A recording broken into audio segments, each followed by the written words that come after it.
Hello friends, and welcome to our next video. Today, we'll visit the ancient Arden Forest and explore a place with a long and fascinating history. The story of this place begins over 1,000 years ago, long before the Normans arrived. An Anglo-Saxon man named Bad cleared a glade in the middle of the forest and built his home there. From that point on, the location became known as Baddesley or Bad's Glade. The earliest history of the manor is not well documented. The estate changed hands several times before it was acquired in 1290 by a knight named de Clinton. His son later built the first stone structures on the site and surrounded them with a moat. The manor continued to change owners frequently until it was eventually purchased by John Brome, treasurer to King Henry VII. John Brome expanded and improved the house. He added battlements and a drawbridge, transforming it into a small fortress in the woods.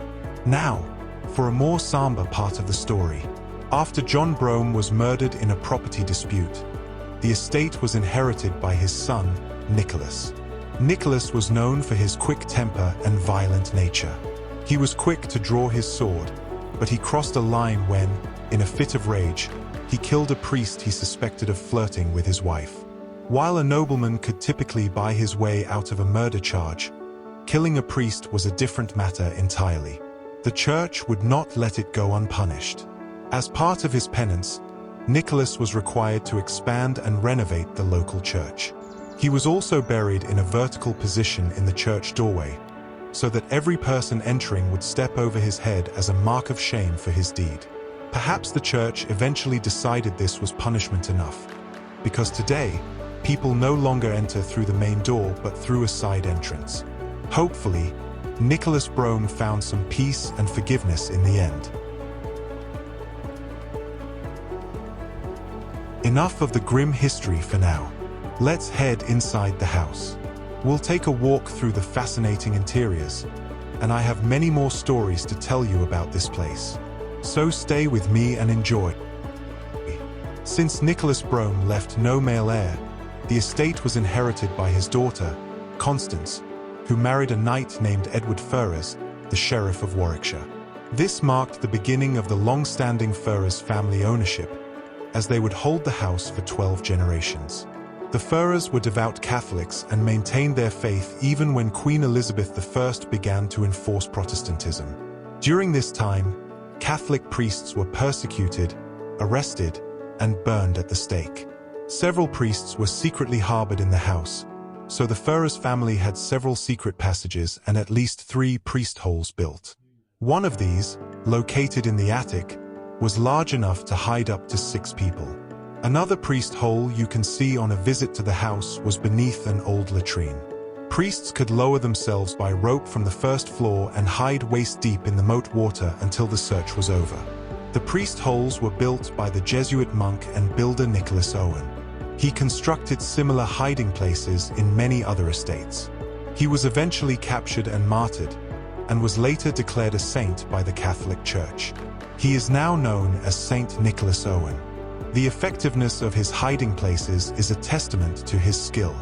In 1591, so-called priest hunters searched the house for over 4 hours, yet they found no one, even though at least 7 people were hiding inside at the time. The house was expanded and renovated in the following years. In the early 17th century, Henry Ferrers, known as the Antiquarian, added the Great Hall and began installing the famous stained glass windows featuring the Ferrers family crests throughout the house. Nevertheless, the house has retained its medieval character, and the atmosphere remains wonderful and authentic.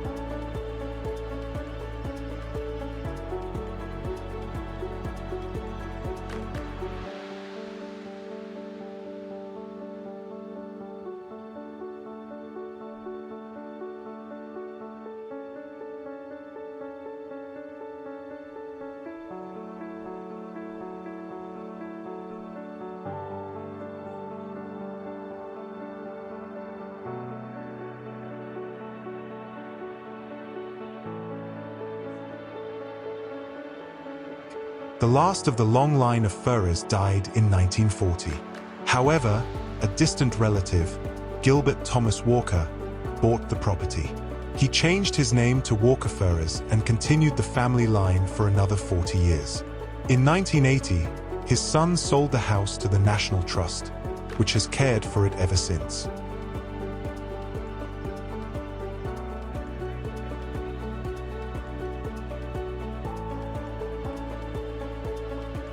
After visiting the house, you can explore the beautiful surrounding gardens. The nearby 18th century outbuildings house a restaurant, a souvenir shop, a bookstore, and an ice cream stand. You can use the lawn in front of the house for a picnic, or you can take a pleasant walk around the nearby pond. Benches are placed every few dozen meters along the dam, so you can sit, gaze at the water, and reflect. It's truly a lovely and peaceful spot.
If you enjoy a longer walk, you can follow the footpath to the nearby Packwood House, which is about 2 miles away.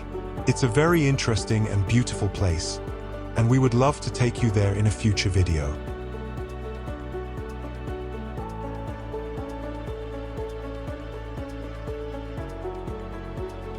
So, my dear friends, that's the end of today's video. I hope you enjoyed our visit to Baddesley Clinton as much as we did. If you want to join us on more excursions like this, we'd be thrilled if you would subscribe to our channel. We'd also appreciate it if you'd share our videos with your friends. And so you don't miss anything, don't forget to hit that bell. Take care, love each other, and enjoy your beautiful days. Cheers!